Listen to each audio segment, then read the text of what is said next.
Inspiration by Brad. Have an absolutely fabulous conversation we're going to have here with this absolutely beautiful woman. She's going to give her name and what she does. Because when I get on the camera, I just go totally brain dead. And if you recognize the background, I'll be very honest with you. I've been sitting here visiting with people for probably the last 4.5 to 5 hours.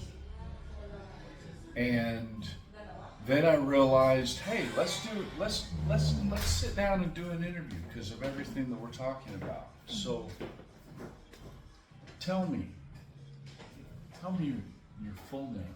My full name. Okay. I was baptized Maria Rosario Annabelle Gruenberg. Okay. And the Gruenberg came from my great-grandfather, who was a German Jew. The German Jews. Yeah, and they migrated to Singapore. And my grandfather, Emmanuel, he was the black sheep of the family. So he separated and came to the Philippines. Came to the Philippines. And married a Spanish Filipino. So that is my father's side. And my mother's side, well, my grandfather belongs to a lineage of herbalists, healers, and they work. And according to my great-grandfather, this is my maternal grandfather. They live, they came from the mountain province, Bangged, Abra, in the mountains. And they worked with herbs. And I'm so proud of that lineage. Right. And plant medicine. Plant medicine, folks. And we have been actually discussing for the last 2 to 3 hours plant medicine and talking about its effects and all of the things that go along with that. So tell me, why or what is it that has inspired you, other than your little family connection, because you have a personal connection to plant medicine that you haven't discussed yet, but it has just been gnawing at me here in the back of my head saying, yes, there is a personal connection there, and she just hasn't talked about it yet. So please, talk to the audience and explain to us about this absolutely wonderful Filipino plant medicine connection that you have. Actually, I'm a psychologist by training, and I've been doing counseling, but I felt maybe I'm done with it. I'm 64, and maybe it's time to go back to my roots. Of course, at a certain age, you want to go back, and part of understanding yourself is going back to your roots. Yeah, it's important thing for me. And I have been exposed along the way with my work also as a school administrator. So I have been in a school setup for 32 years. It was a turning point when I was invited to work with the nuns, the Chinese nuns of the SMIC, Institute of Traditional Chinese Medicine. Once again, I was exposed to, though I was doing admin work, I was exposed again to the beautiful component of traditional Chinese medicine, working with herbs. And they have this beautiful herbarium in school. And then another is, there is just this deep, deep connection with nature, with plants. And I feel maybe this was part of my history, why I was born here in the Philippines instead of Germany or in Israel or in Spain, no? And just because we are an agricultural country to begin with, but we became industrialized. And I think that's the sad part about the Philippines, if I may be honest. And before I go, I transition to the next journey, no, after death, is that maybe it would be nice to do something that is connected with earth once more and connected with the plants. And how else would be the best way to connect with it is to work on the medicinal qualities of the plants, which we have so much. One thing I appreciate about my country, we have so much medicinal plants. No? And it's unfortunate that we look to the West for them. Chemicals. Chemicals, particularly pharmaceuticals, chemicals, when we are so rich with medicinal plants. And if I may connect, I was telling Brad that I grew up in the kitchen. I think it's obvious. I have grandmothers who were very good cooks. And I remember when I was young, it was such a joy to go to the market.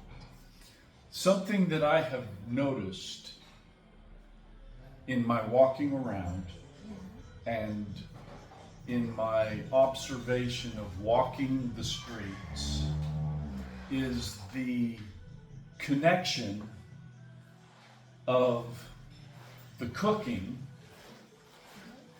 and the family, and how all of that transpires into a connection at the end of every day when it comes to the family.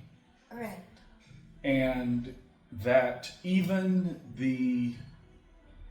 what I want to call the drivers of the cabs or the taxis or the jeepneys or whatever,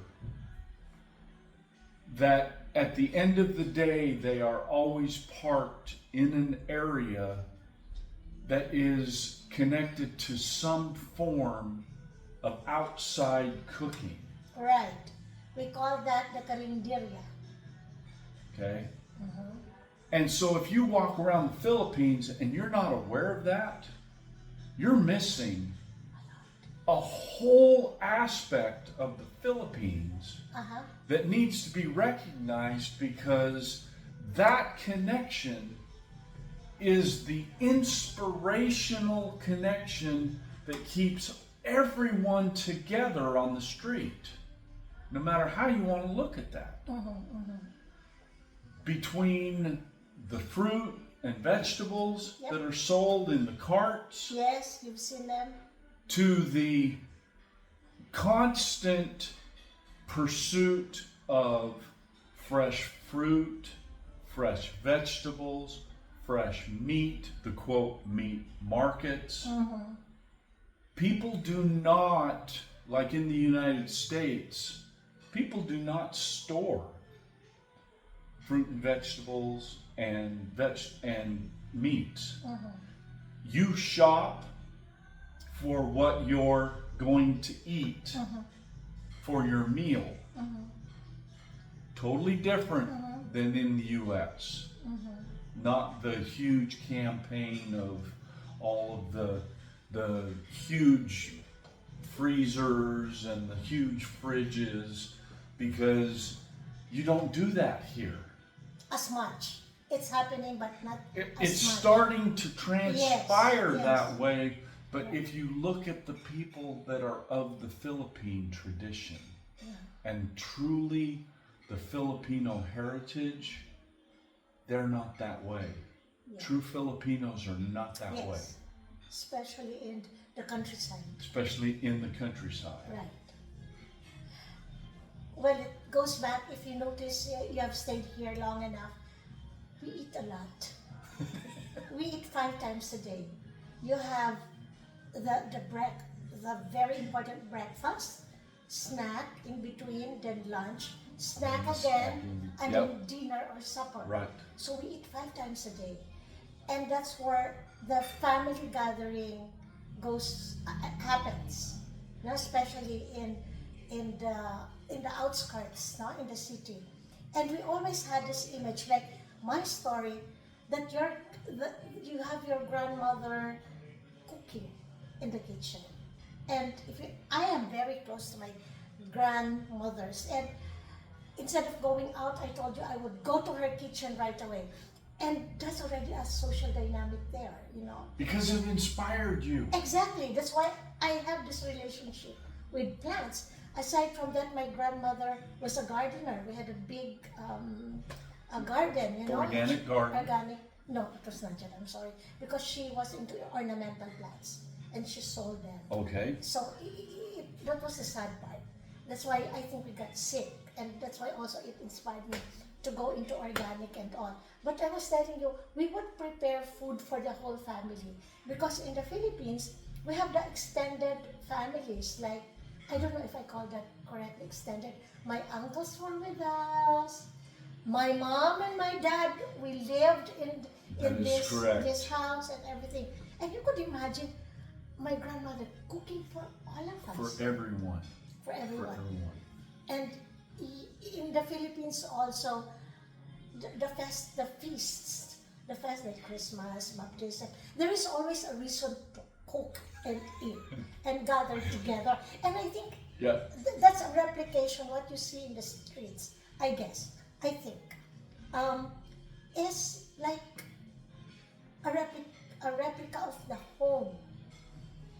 It's a direct reflection of how they feel their home should be. How meals are. Exactly. Even though you may be living at that point in time on the quote street, it does not take away the family dynamic or the fact that everyone wants to gather around and have that meal at the end of the day. And to me, I believe that's why the street life that they talk about, when the transition that happens in the evening as the sun goes down and the lights come on, the city changes and the dynamic changes. It's because it turns into this marketplace of a family and gives everybody the opportunity to express themselves in a way that they can't do it during the day. Precisely. You have just explained it very well. And sometimes that kind of dynamics would extend to between those what do you call this? Those people who are eating and those who are cooking and selling the food. There's a special relationship, with a more personal relationship with it, and like the cab drivers and the workers would get together in one. You won't see that in restaurants, no? You won't see that, but in the carinderia, people from all walks of life would go there. Everyone comes together. Students, workers and employees, drivers, they would go there and eat. And it's a different ambiance if you go to the restaurant. It's a different dynamic. Because I think it boils down to we're still connected with the family. You're still connected to the family. And that right there is the dynamic that I have consistently come across in the Philippines, is the family dynamic that continues to just carry along through everything that happens. Whether you're working during the day, you're providing for the family. Whether you're farming or washing windows, you are still providing for your family. And the family dynamic is the thing that makes the Philippines such a special place for me. Yes, and it is expressed and the food that we eat. Like we always say, this is how my mother cooked this kind of dish, or my grandmother's recipe. You always hear that. It's the memory attached to the recipes or the occasions. Like I was telling you, I could still smell Christmas, if so, you know, and remember my grandmother in my mind, and I miss that so much. Yeah. As I told you. So, I think they're interrelated, and we have so many. You don't have to be a chef to be a good cook in the Philippines. There's always a specialization or a special dish. I'm sorry, correct. There's always a special dish that only exists in your family, that your grandmother cooked, passed Yep. on to the daughter, and passed on and passed on. That has and continued to pass on through the family. Yeah, it's an heirloom recipe, and most of the families have that. And all of them have that. All of us have that. Yeah, we may cook the same kind of dish, but there's something different. There is something different How about it each was, each one of them. and it's which- passed on. which- But unfortunately, we're losing it. Yes. And so, may I segue to plants as medicine? We have also practices wherein, when you're sick of something, your grandmother would make you fresh ginger tea. Yep. Not the instant, not the tea bag, fresh, thinly sliced ginger tea, or oregano tea from the garden. And even this is passed on. You would hear people say, yeah, when I have a headache, this is what my grandmother used to give me. Or if I have stomach problem, this is the tea that, Right. or the broth. You didn't that's run made. down to the pharmacy and go buy a medicine to ingest. No. And that So is, it's the beauty, and I wish we could go back to it. it's slowly going to go back to that We want. because of people like you. Oh my goodness. I wish I could do all of that this lifetime, is to go back to food as your medicine. Who says it has to be something expensive? It's just the kind of food that you eat and how it is farmed is very, very important. Not all herbs are beneficial if they are not organic or they were not harvested Because they the become, right way. they become toxic. Then they become toxic Yep. instead of them being beneficial. Right. Right. So that's a long talk. Great interview. Thank you so much. Thank you for giving me this opportunity. Inspiration by Brad. Remember what the motto is. Be inspired every day in everything that you do, and always search for joy in your life, and you will never come up short in what you're pursuing. Thank you for being with me, and until the next interview, have a great day. So we blubbered.